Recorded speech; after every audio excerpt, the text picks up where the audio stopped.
তারাই বায়োগ্রা দিয়ে কী করবে? তাদের রুমে যৌন উত্তেজক ওষুধ কেন থাকবে? তারা এটা দিয়ে কী করতো? আমরা প্রায় 6টি রুম এদের অভিযান করেছি এবং আমরা দেখিয়েছি এখানে নানান রকমের দেশীয় অস্ত্র, হকি স্টিক, রামদা, অনেকগুলো স্ট্যাম্প, ব্যাট, এরপরে আমরা পেয়েছি অবৈধভাবে সংযোগ করা এসি, অবৈধভাবে ক্রয় করা ফ্রিজ, এছাড়া এ সহ নানান রকমের আপনারা দেখেছেন রুমগুলোকে তারা বানিয়েছে এক একটা ব্যক্তিগত অফিস। তারা যেন এখানকার স্টুডেন্ট না, তারা যেন এখানকার কর্মকর্তা সেজে আমাদের কাছে এসেছে। হ্যাঁ, এবং এখানকার যে ভিপি ছিল, অবৈধ ভিপি, আমাদের ক্যাম্পাসে কোনো সত্যিকার অর্থে নির্বাচন হয় নাই, কাউকে ফর্ম তুলতে দেয় নাই। আর এর মূল চাবিকাঠি ছিল আজম দৌলত আল মামুন নামে আমাদের একজন শিক্ষকের কাছে।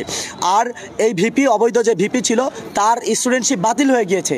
তিনি আমাদের এখান থেকে 1 বছর ইন্টার্নি শেষ করার পরেও আপনারা দেখেছেন রুমটাকে কত ওয়েল ডেকোরেটেড করে এখানে বসবাস করছিলেন।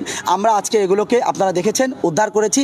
এখানে যে দেশীয় অস্ত্রগুলো পাওয়া গিয়েছে আমরা আমাদের নিকটস্থ থানা এগুলোতে জমা দিব এবং আমাদের কলেজের যে প্রশাসনের যে অস্থিরতা বা যে দুর্নীতি ছিল এগুলোর জন্য স্বৈরাচারের বিরুদ্ধে আমরা যেভাবে দাঁড়িয়েছিলাম, স্বৈরাচারকে যেভাবে পদত্যাগ করিয়েছি, প্রধান বিচারপতিকে যেভাবে পদত্যাগ করিয়েছি, ডিজিএফআই এর কর্মকর্তা, এনএসআই সহ এদেরকে যেভাবে আমরা এই ভারতীয় দালালদের বাধ্য করেছি বা পদত্যাগ করেছি তাদের চাকরি থেকে, ঠিকভাবে আমরা আমাদের এই কলেজের প্রশাসনে এবং এই কলেজে যারা লেজুর ভিত্তির রাজনীতি ঢুকাতে চায় তাদেরকে আমরা এই ক্যাম্পাস থেকে ইনশাআল্লাহ আগামীতে তাদের বিরুদ্ধে তীব্র আন্দোলন গড়ে তুলব এবং তাদেরকে এই ক্যাম্পাসে থাকতে দেওয়া হবে না। এই ক্যাম্পাস রাজনীতিমুক্ত ক্যাম্পাস হবে, সাধারণ ছাত্রদের ক্যাম্পাস হবে, বৈষম্য বিরোধী একটা ক্যাম্পাস হবে। এই হবে কিনা ভাইয়া?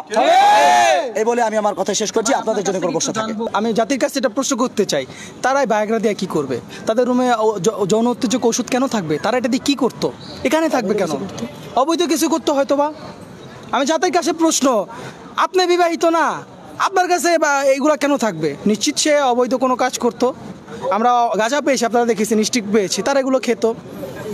তারা আরও অনেক কার্যক্রম করতো যা আমি আপনাকে ইতিপূর্বে বলেছি, আপনারা দেখেছেন। এখানে যে রুম আপনারা দেখবেন, এখানে একটা এসি লাগানো। একটা ছাত্রাবাসে কি কখনো এসি থাকতে পারে? আপনি বলেন।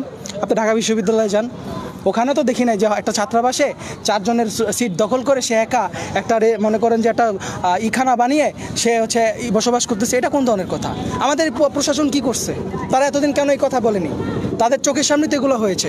সুতরাং আমি এখান থেকে সবার উদ্দেশ্যে একটাই বলতে চাই, আজকের পর থেকে এই ক্যাম্পাসে কোনো প্রকার দুর্নীতি চলবে না। ঠিক আমরা সাধারণ ছাত্রবৃন্দ আমরা এই মর্মে ঘোষণা দিচ্ছি যে যদি এই ক্যাম্পাসে কোনো প্রকার দুর্নীতি চলে, কোনো ছাত্রদেরকে হয়রানি করা চলে, আমরা সবাই তাদেরকে রুখে দেবো ইনশাআল্লাহ।